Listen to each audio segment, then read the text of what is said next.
Bonjour à tous et à toutes, j'espère que vous allez bien. Le Code civil est le premier d'un ensemble de textes juridiques fondamentaux que l'on réunit sous l'appellation générale de Code napoléonien.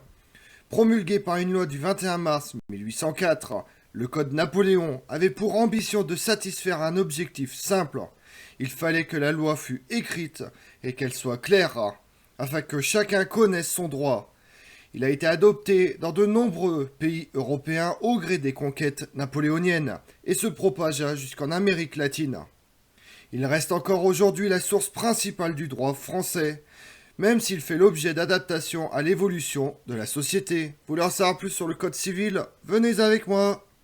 Dès le XVe siècle, la royauté tente de collecter et de réduire l'ensemble hétéroclite des lois et coutumes qui organisent le royaume de France. Le Code civil vient clore avec succès une longue série d'essais de codification des relations sociales et familiales effectuées sous l'Ancien Régime et la Révolution. Depuis la rédaction des coutumes entreprise à partir de 1454 et achevée en 1606, le besoin d'une loi unique s'est imposé peu à peu. Les premières tentatives, trop timides ou isolées, et qui mêlent un peu de droit privé au droit public, ont cependant été balayées, qu'il s'agisse du Code Henri 1579-1587 sous Henri III, ou du Code Michaud 1629 sous Louis XIII. Il faut attendre les grandes ordonnances de Colbert pour que se constitue un corps de règles durables. À côté du Code Louis, proprement dit ordonnance civile 1667 et ordonnance criminelle 1670, d'autres textes régissent le commerce 1673, la marine 1681 et l'action dans les colonies.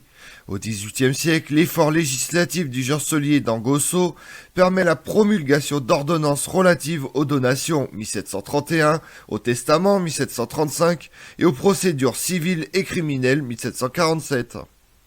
Les gouvernements de la Révolution disposent donc d'une base, connaissances et de textes dont ils peuvent s'inspirer. Puis avec l'abolition des privilèges le 4 août 1789, c'est un droit unique qui doit se substituer au droit particulier aboli. L'unification du droit civil devient une revendication essentielle de la Révolution. Elle est la suite logique de la Déclaration des droits de l'homme et du citoyen, qui proclame l'avènement du règne d'une loi générale qui ne distingue plus entre les citoyens. Il s'agit donc de transcrire dans l'ordre civil les principes de la Déclaration de 1789.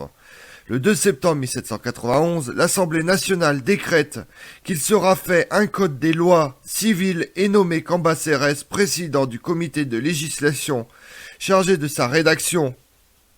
Il entame 3 projets de codification en 1793, 1794 et 1796. Mais l'instabilité politique est trop grande pour lui permettre d'arriver à la rédaction d'un code civil complet. Réclamée par les hommes des Lumières, l'unification de la législation civile française, basée sur un ensemble hétéroclite de coutumes, ne prend corps qu'après 1789. C'est Cambacérès qui s'attelle alors à la tâche, en vain, en raison de l'instabilité politique qui règne alors avec la terreur et les changements de gouvernement.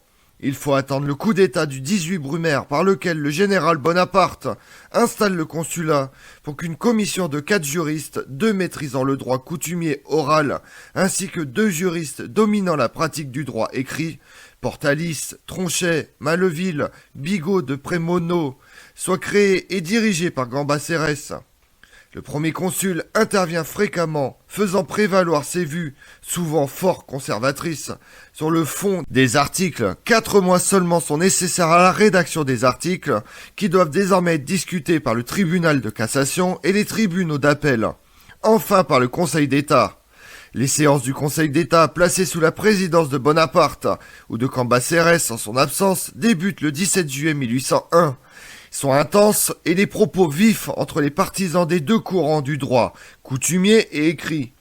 Le premier consul profite du renouvellement annuel par tirage au sort du 5e des députés du corps législatif pour prendre en mars 1802 un senatus consulte qui lui donne le pouvoir de les nommer et donc d'imprimer une orientation favorable de l'Assemblée à son projet.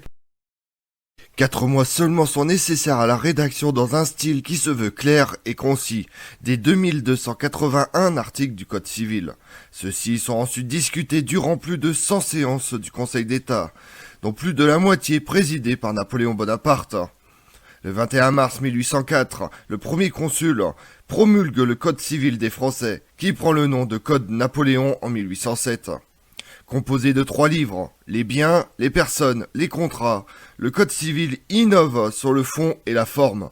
Il affirme 3 idées essentielles: l'unité et l'universalité du droit, l'uniticité de la source juridique, la souveraineté populaire et la séparation du droit et de la politique.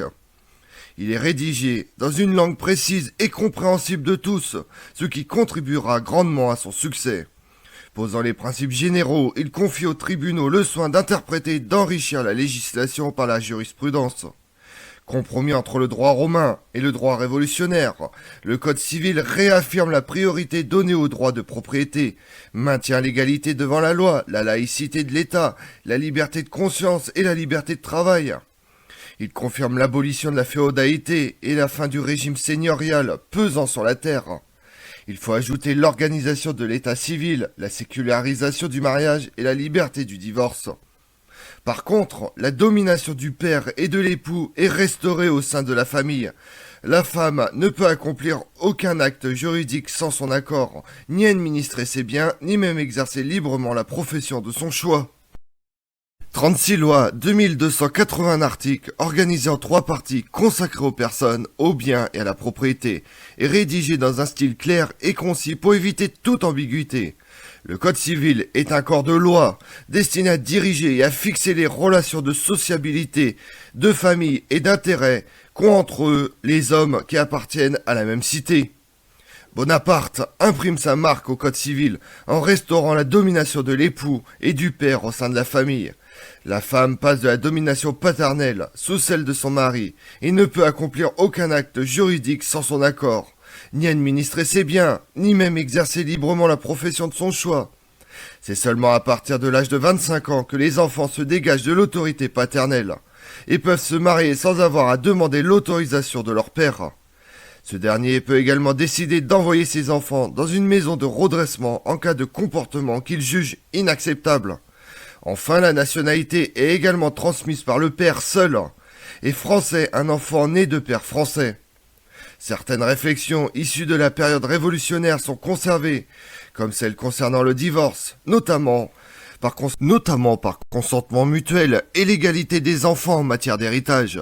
L'adoption, seulement autorisée aux personnes majeures, est également réglée par le Code civil. Les guerres napoléoniennes ont largement contribué à la propagation du Code civil dans les pays occupés par l'Empire napoléonien.